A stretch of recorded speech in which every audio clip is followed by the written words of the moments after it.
여러분 안녕하세요. 여러분의 사회를 책임지고 있는 이성용 선생님입니다. 네, 잘 지냈죠? 어, 어, 그랬구나. 안 들려요. 죄송해요. 여기까지 안 들리네요. 좀 더 크게 말해주세요. 지난 시간에 우리 이제 법에 대해서 배웠는데요. 기억나나요? 아, 법 없이도 살 사람이라서 공부 안 했다고. 핑계 좋네요. 아, 그 순발력으로 공부를 했으면은 공부 잘했을 텐데. 괜찮아요. 잊어먹을 수도 있죠, 뭐. 그래서 선생님이 빨리 지난 시간에 했던 거를 이제 말해보자면, 공법이 있었고요. 공적인 생활관계, 국가와 관련된 거. 헌법, 형법, 행정법, 소송법, 이런 것들이 있었고요. 개인 간의 관계는 뭐였죠? 그렇죠. 사법, 민법과 상법이 있었고, 이 사법에 국가가 개입을 해서 사회적 약자를 좀 도와줘야지! 이렇게 한 게 사회법이죠. 근로자들을 보호했던 노동법, 국민 경제와 소비자들을 보호했던 경제법이 있었고요. 최소한의 인간다운 생활은 하게 해주자. 이랬던 사회보장법. 이것이 이제 사회법의 종류였습니다. 어때요? 기억이 좀 나나요? 기억이 안 나면 저번 강의로 돌아가서 조금 보고 오고요. 뭐 나는 괜찮다 하는 사람은 이제 오늘 저랑 같이 공부를 다시 시작하면 됩니다.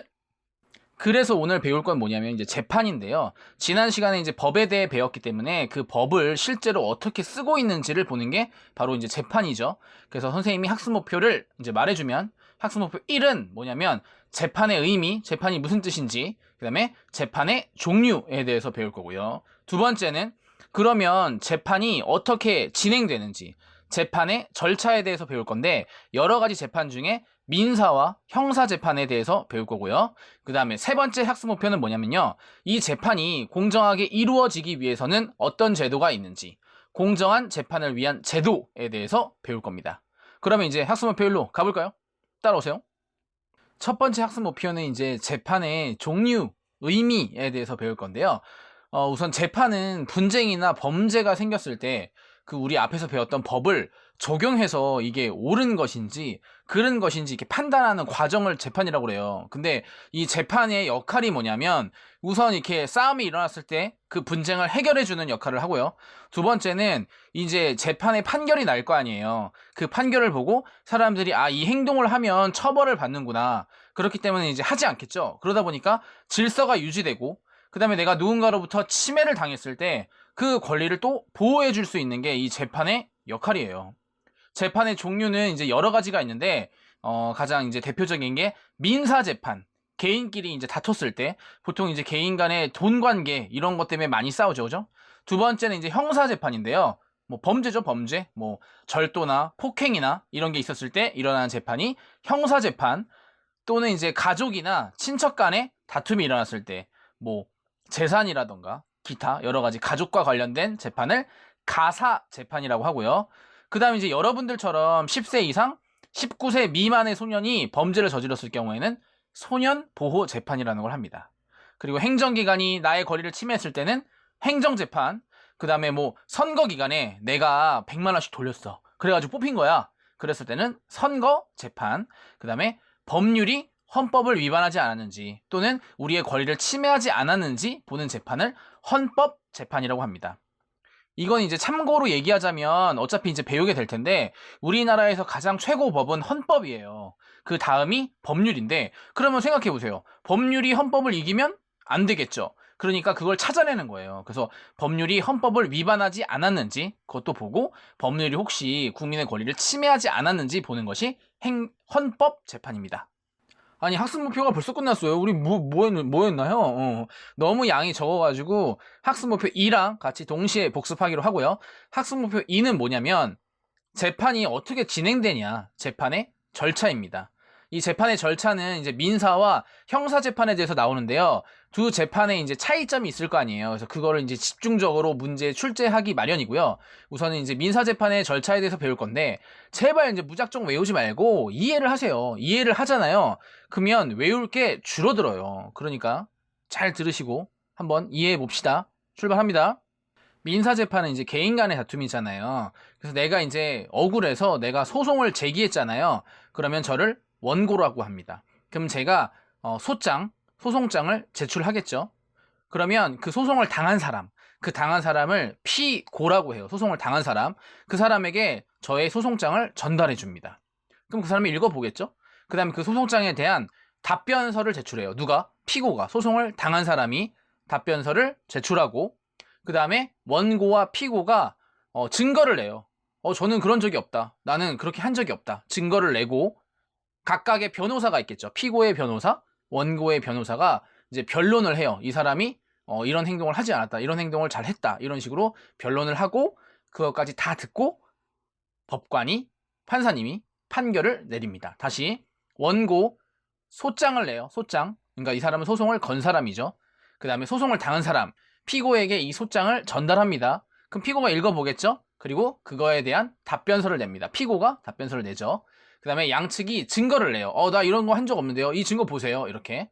그 다음에 변호사들이 변론을 하고요. 그것까지 다 들은 다음에 법관, 판사가 판결을 한다. 이겁니다. 그래서 예를 들어보면 요즘에 뭐 B2 많잖아요. B2. 막 돈 빌리고 안 갚는 사람들. 뭐 예를 들어 선생님이 뭐 지금 유명 연예인이라고 할게요. 뭐 얼굴은 그 정도 되니까요. 죄송합니다. 아무튼 이제 제가 연예인이라고 하고 김사회 씨라는 사람이 있다고 해볼게요. 제가 10년 전에 김사회 씨한테 1억을 빌린 거예요. 그리고 지금 연예인이 됐는데 돈을 되게 잘 버는데도 그걸 안 갚는 거야. 그래서 김사회 씨가 저한테 소송을 걸었습니다. 그러면 김사회 씨는 뭐예요? 원고고 저는 소송을 당했으니까 피고겠죠. 그럼 김사회 씨가 소장을 내요. 그러면 그 소장을 피고인 저에게 전달해 주겠죠. 그럼 제가 읽어봐요. 그 다음에 이것에 대한 답변서를 냅니다. 피고가 답변서를 내고 양측이 증거를 제출합니다. 예를 들어 김사회 씨는 내가 1억을 저 연예인한테 입금했다라는 뭐 통장 기록이라던가, 그다음에 선생님은 받은 적이 없다 이런 증거를 내고요. 각각의 변호사가 이것에 대해서 이제 설명을 하겠죠. 그 다음에 판사가 듣고 판결을 땅땅땅 하는 겁니다. 그래서 원고와 피고에 대한 개념만 잘 알아두면 돼요. 원고는 소송을 제기한 김사회 씨고 소송을 당한 선생님은 피고다 이거예요. 두 번째는 이제 형사재판인데요. 형사재판에 같은 경우에는 이제 뭔가 범죄에 관련된 재판이겠죠.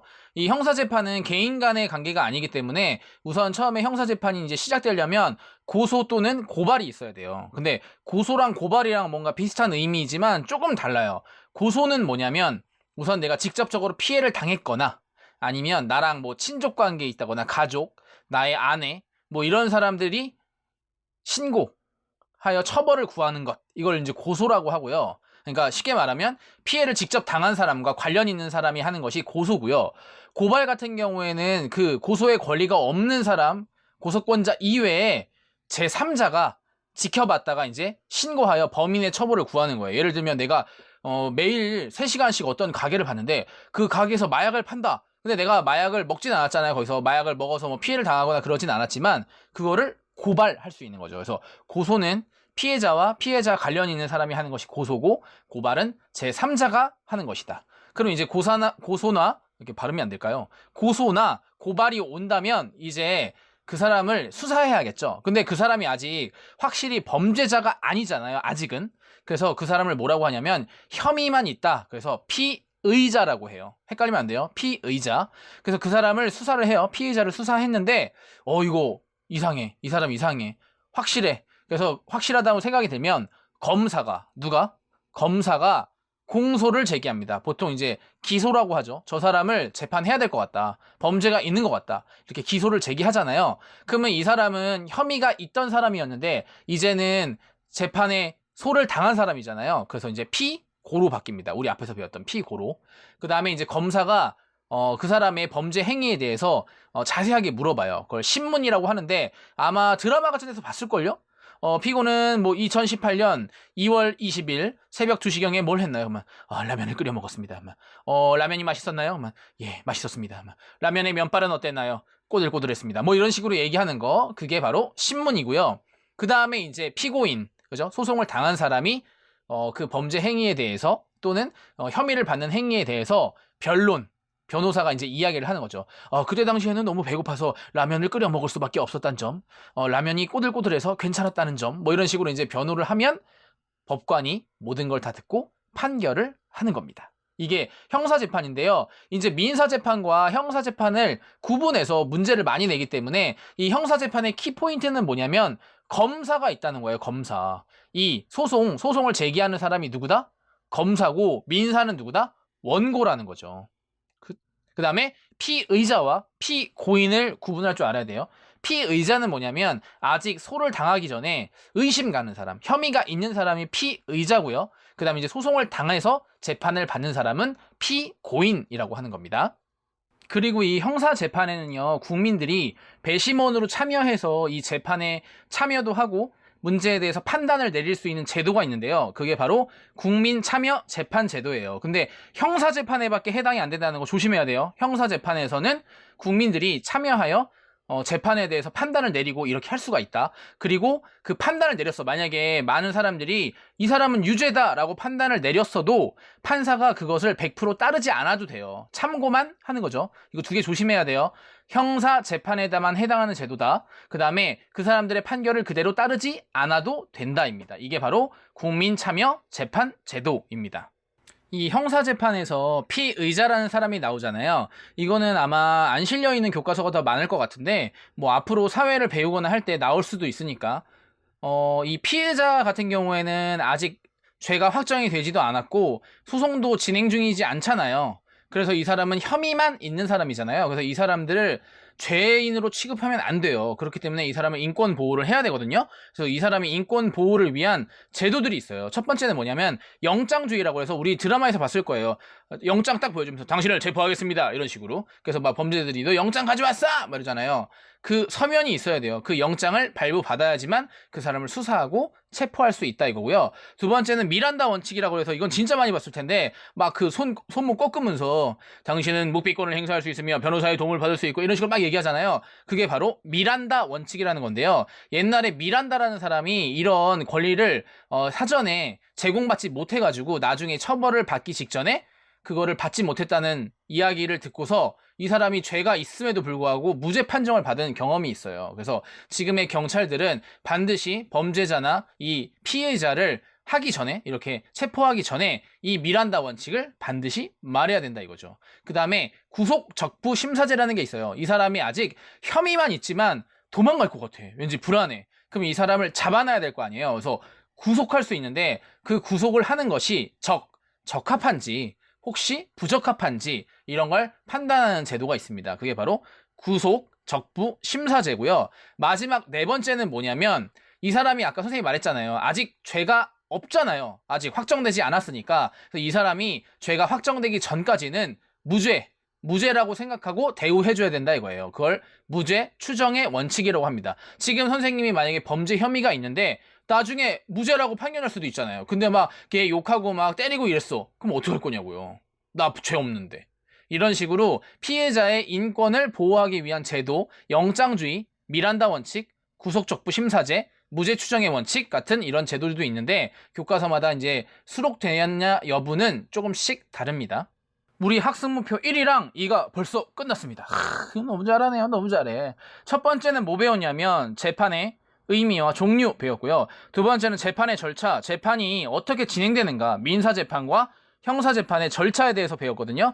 우선 우리 이제 빠르게 복습해보면 재판의 종류에는 개인 간의 다툼, 민사, 범죄, 형사, 가족이나 친족, 가사, 10세 이상 19세 미만, 소년 보호, 행정기관의 부당한 침해, 행정재판, 나 100만 원씩 돌려서 당선됐는데요? 선거재판, 법률이 헌법을 위반하지 않았는지 보는 헌법재판 이런 게 있었고요. 그 재판의 절차에는 민사와 형사가 있었는데 두 가지 재판의 절차를 구분하는 게 많이 나온다고 했어요. 우선 민사재판에서는 개인 간의 다툼이잖아요. 소송을 제기한 원고, 그 다음에 소송을 당한 피고가 있고요. 원고가 소장을 내요. 그럼 누구 줘야 돼요? 그렇죠. 피고인 줘야 되죠. 피고에게 전달하면 피고가 그걸 읽어보고 답변서를 씁니다.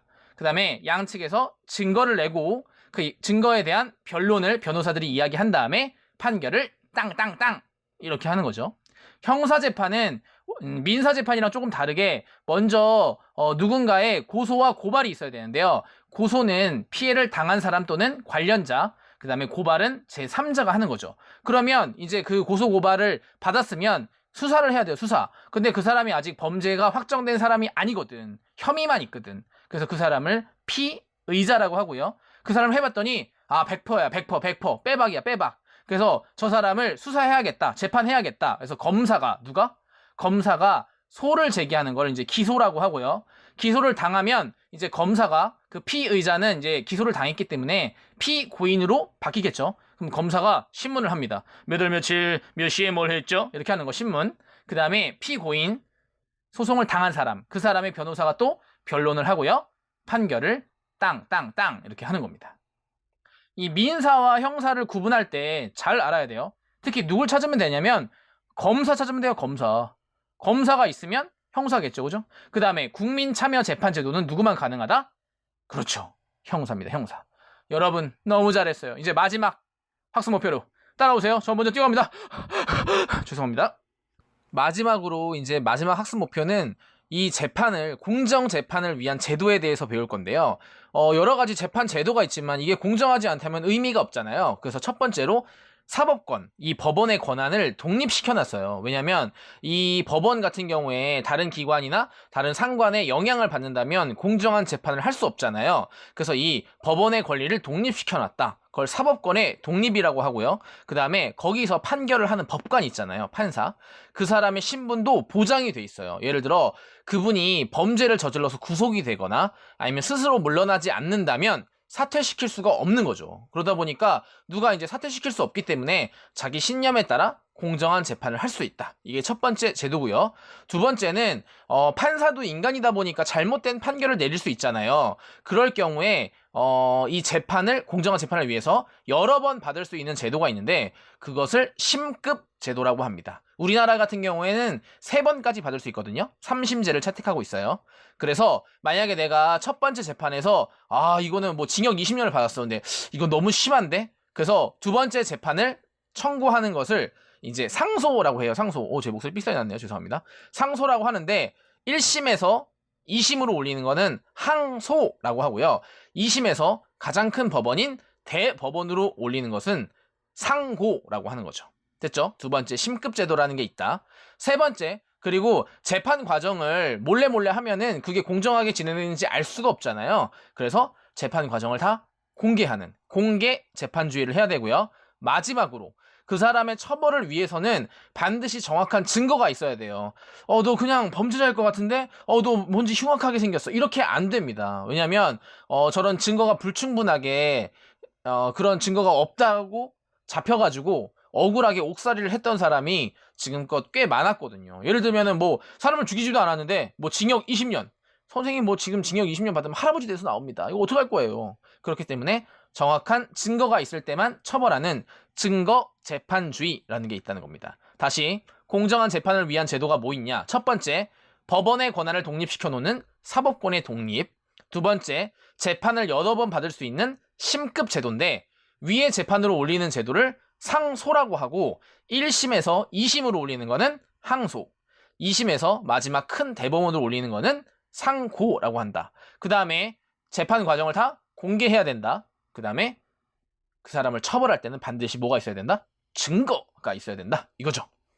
학습 목표 1, 2, 3을 지금 다 배웠는데요. 이거 말고 추가적으로 이제 하나 더 교과서나 이제 문제지에 나오는 내용이 있어요, 여러분. 굳이 재판을 뭐 갑니까, 선생님? 그냥 잘 해결하면 안 돼요? 그러면 더 좋죠, 뭐. 재판 안 하고 해결할 수 있으면 더 좋아요. 그 재판 이외에 해결 방법이 3가지가 있는데요. 어떻게 하는 거냐면 둘이 싸운 사람들끼리 잘 조정해가지고 해결했다. 그게 바로 협상이에요. 당사자끼리 대화를 통해 해결한 거 협상. 둘이 해도 말이 안 통해. 쟤랑은 말이 안 통해요. 그래서 제3자를 불러서 우리 좀 조정해주세요 하는 게 말 그대로 조정이고요. 제3자가 왔는데 조정이 안 돼. 이거는 조정이 안 돼. 쟤네 말이 안 통해. 그래서 그냥 제3자가 해결책을 제시하고 그냥 그걸 따르자 하는 게 중재입니다. 다시 둘이 해결했다. 협상.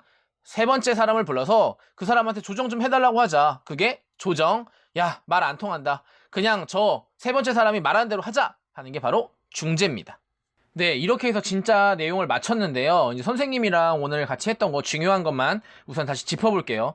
재판의 종류에는 민사, 형사, 가사, 소년보호, 행정, 선거, 헌법재판 이런 종류들이 있었고요. 이 재판 중에서도 민사와 형사재판의 절차가 되게 중요했는데 원고와 피고가 뭔지 알아야 되고요. 그 다음에 형사재판에는 소를 제기하는 사람이 검사라는 거, 그 다음에 국민들이 참여할 수 있는 재판은 형사재판이죠. 그죠? 그리고 피의자와 피고인이 뭔지를 잘 구분해야 되고요. 그 다음에 공정한 재판을 위해서 우리는 법원의 권한을 독립시켜놨다. 그게 사법권의 독립이었고요. 여러 번 재판을 받을 수 있게 해주었다. 그것이 바로 심급 제도였고요. 그 다음에 재판의 과정을 다 보여준다. 공개 재판주의였고요. 그 다음에 그 사람을 처벌할 때는 반드시 확실한 증거가 있어야 된다. 증거 재판주의에 대해 배웠고요. 그 다음에 재판까지 뭐하러 갑니까? 그죠? 그래서 둘이 해결하는 거 협상, 3자가 와서 도와주세요. 조정, 3자가 그냥 해결책을 내라. 이게 바로 중재. 이렇게 배웠어요. 재판이라는 게요, 사실 오늘 배웠지만 우리가 자주 접하지 않은 부분이고 뭔가 괜히 어려울 것 같지만 반복해서 보고 그 다음에 우리가 했던 거를 자꾸 되뇌어 보면은 사실 어렵지 않아요. 내용 자체는 많지 않거든요. 그러니까 또 옆에 잘생기고 아름다운 친구들한테도 설명해주고 집에 가서 뭐 칫솔한테도 설명해주고 벽한테도 설명해주고 밥 먹다가 엄마한테도 설명해주고 뭐 이렇게 해보세요. 하면 됩니다, 여러분. 다음 시간까지 안녕. 목소리 삑소리 났네요. 죄송해요. 다시 한번. 다시 안녕.